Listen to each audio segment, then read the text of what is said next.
Divorce happens. In fact, it happens to almost 50% of first marriages. So let's talk about it. Welcome to Divorce Happens, a podcast to educate, inspire, support, and yes, make you laugh through divorce and beyond so that you can start fresh on the next phase of your journey. Remember, divorce happens, and then we start fresh. You get divorced. You get divorced. Getting divorced? I'm getting a divorce. You're getting a divorce. Because she's getting a divorce. So what if I get divorced?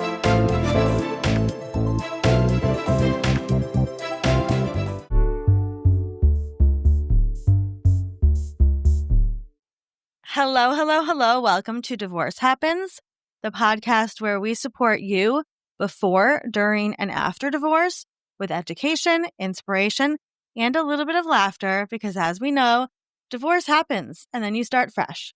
And we're here with one of our Fresh Starts experts talking about something I have never heard somebody talk about, which I'm so excited to talk about today. Amanda, can you tell us who you are and what you do? Yeah. So, hey, everybody, my name's Amanda. I am a registered dietitian. I am located in not so sunny California today, or very windy California. And my specialty is really working in gut health. I'm a little bit different. I approach gut health from a place of mindfulness. So I created this approach called the mindful gut, which really just blends like science and strategy to help people find their way to gut friendly. And so I'm all about talking about digestion, the gut microbiome, all of that fun stuff. I love when I send Amanda a press query and I have no idea what the query is even asking, and then she sends back some sort of dissertation. I'm like, I don't even know what this language is, but okay. So you know a lot of your shit, no pun intended. So Amanda, one of the reason I'm so excited about this is because it's not really like a surprise that when you go through any life transition, but especially divorce, you may not be eating your cleanest or your best or what you normally eat.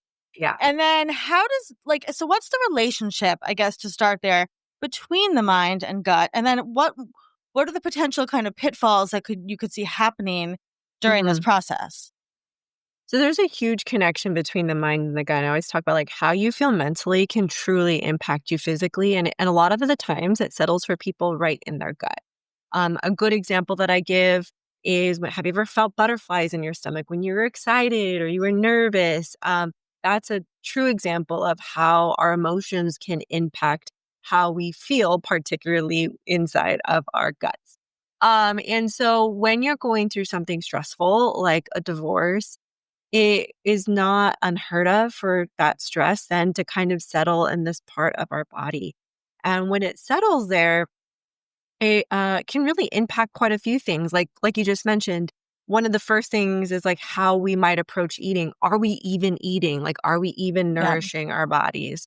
And so when we think about good gut health, and this is, again, why I like talking about mindfulness so much, I want to just bring a presence to how we're feeling because it's such an underrated or underappreciated part of good gut health. Okay, so if somebody's listening to this and they're going through a divorce and they're not eating their best and they're feeling yucky, what are some things they can do that are easy, that are stress-free, both mindfulness stuff and also food-related stuff that can start them down a little bit of a better path? One of the first things I think of is anytime someone is really stressed, which can be, and divorce is going to be naturally stressful, right? Making sure you're feeding yourself. I know that when I get stressed, like I don't feel hunger. Like I'm just not hungry. And then when I am hungry, all I want is comfort food. And comfort food tends to not be the healthiest thing. So when it comes to this, one of the things I think a lot about is balance. I think balancing, finding, because it's not bad to find comfort in food. It truly isn't. But it's when that food becomes the crutch and the thing we rely upon too much. So finding some balance of comforting yourself with foods you enjoy, but also trying to put in, and I'll give some examples of maybe some quick foods that can be very nourishing for you. So off the bat, giving yourself some grace to find balance, because that's really going to be your key word here when it comes to nutrition, is finding a balance. The other thing that I'll think about, especially like more of a mindfulness piece, and then we can move to the food piece, because if we don't got this piece down, then the food is going to not settle. Right. And that's a fact that we want to approach our meal as least stressed as we possibly can, as, in the best place possible. Because when we are coming to our meal, whether because we got 1,000 things to do on our to-do list or, our mind is elsewhere, we want to be in a rest and digest mode because what happens to our gut is blood actually gets shifted away from the digestive system. And that can lead to symptoms of indigestion, feeling like food sitting like a rock in your stomach, just overall feeling kind of bleh. So when you come to your meal, one way to kind of shift your body into that rest and digest mode that I really like to do is just simple breaths, like 3 deep breaths prior to eating to kind of intentionally put you into that zone of like, okay, like even if all I have is this 10 minutes to myself to eat this meal, this is 10 minutes I'm going to, dedicate it and really kind of shift that body into better digestion. And then once we kind of, and I like breathing because it's simple. You can do it anywhere, anytime. No one's going to look at you funny, you're just breathing. Yep. And then food wise, this is where I think, maybe like prepackaged things can come really in handy because you don't want to, in some cases, people just don't want to cook. I don't want to cook all the time. No. Yeah. So finding certain foods that are going to hit the 3 magic things, which would be protein. So really emphasizing good protein because that's going to keep you full, keep you energized. Yeah. Fiber, which is going to help feed your good gut bacteria and going to keep you regular because that's like you don't want to be backed up either going through this or things like that. So fiber. And then when you emphasize fiber, you're also going to be emphasizing some good carbs, and carbs are your body's primary fuel source. And then the third thing is fats. So just think protein, fat, fiber at your meals and find flexibility there. So maybe you go to Trader Joe's or Albertsons or, wherever whatever your market is. And I really like getting like some frozen proteins. Like I picked up some, actually I went to Trader Joe's yesterday and picked up some like chicken sausage. I don't Love like eating chicken breakfast. sausage. Yeah. But I know I don't feel good when I don't eat breakfast. And I'm working on some quotes for you actually right now about breakfast. Yep. So that for me, I know is my weak point, even when I'm feeling my best. Interesting. So maybe finding like, what's your weak point? And my weak point for me is not getting good breakfast, but I need to eat something. And so finding some protein, fat, fiber to kind of help you build a meal around that. At least you kind of like a little bit of like an anchor. Is the right word? Yeah, like an anchor to the meal. Yeah. First of all, I have so many things to say. I love everything you're saying. But I'm laughing because chicken sausage was what got me through my divorce. My kids probably never want to see chicken sausage again because we ate it so much, but it's healthy. It tastes good. So a couple things. Talk to me about, and this is something I'm saying from experience.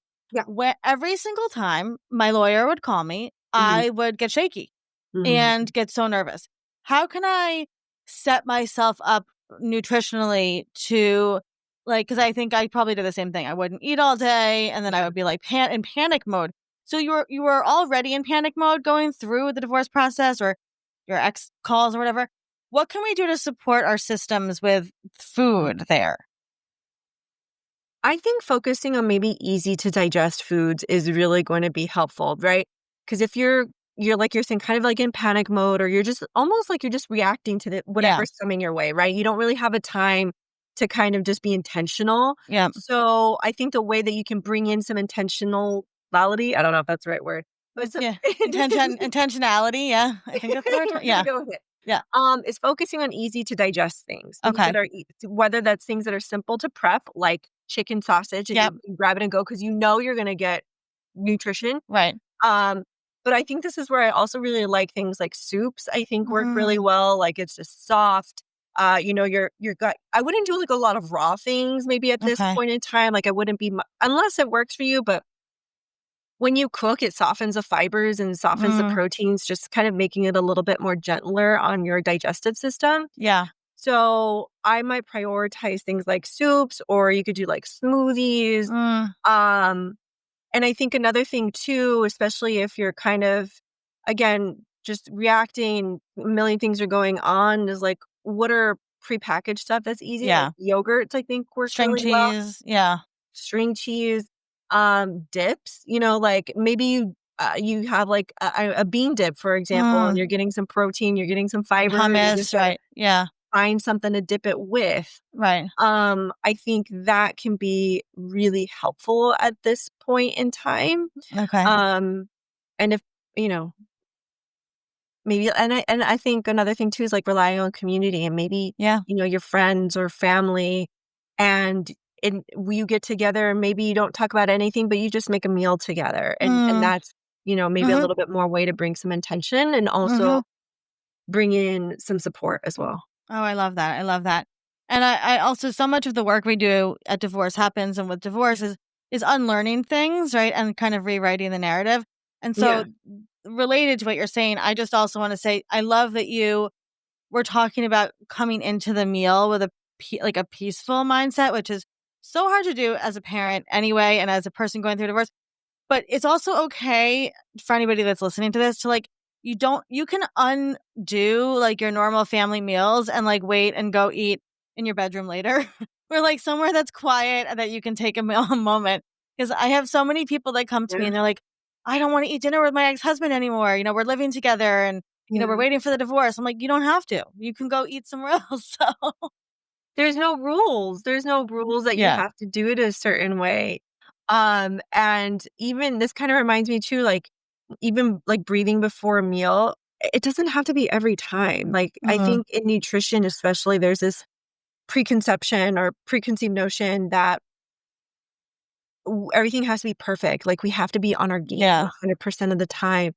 And that is not how nutrition, it's not how life works, to be Right. honest. But especially when it comes to nutrition, it's more about consistency, Right. building consistent good habits, trying to emphasize more of the good, good things Yeah. that support us more often than not, but not 100% of Right, the right. It's coming back to it, right? It's like time. knowing what you should be doing. So, Amanda, where do you work? What do you do? If somebody's listening to this and they're like, oh, Yeah. I need the support, how can they get in touch with you? Yeah, the best way, honestly, is either find me on Instagram. So my handle's at guthealth.nutritionist. Sign up for my newsletter. I send out recipes or just latest blog posts about what's kind of going on in the gut health world. And I hope to be offering some classes sometime soon. So yeah, that's honestly the best place to work Amazing. or find me.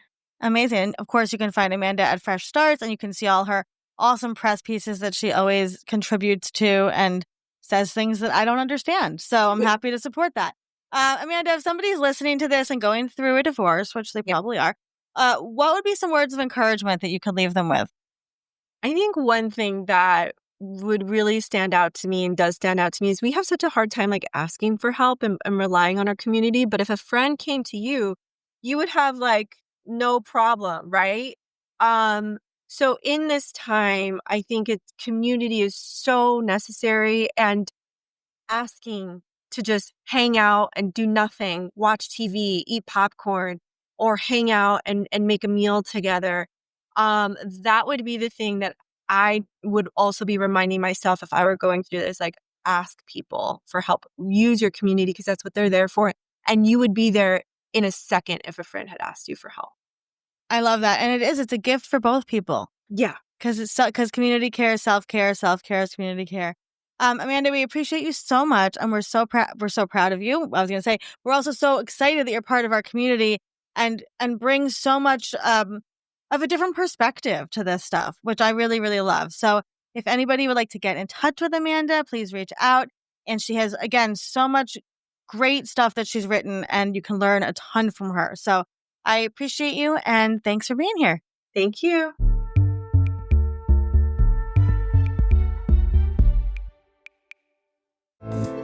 Divorce Happens is produced by Fresh Starts Registry, the only divorce registry platform for everything you need to begin again, including home items, hype team, and everything in between. Remember, divorce happens, and then we start fresh. We're here to support you before, during, and after divorce. Head to freshstartsregistry.com for more info.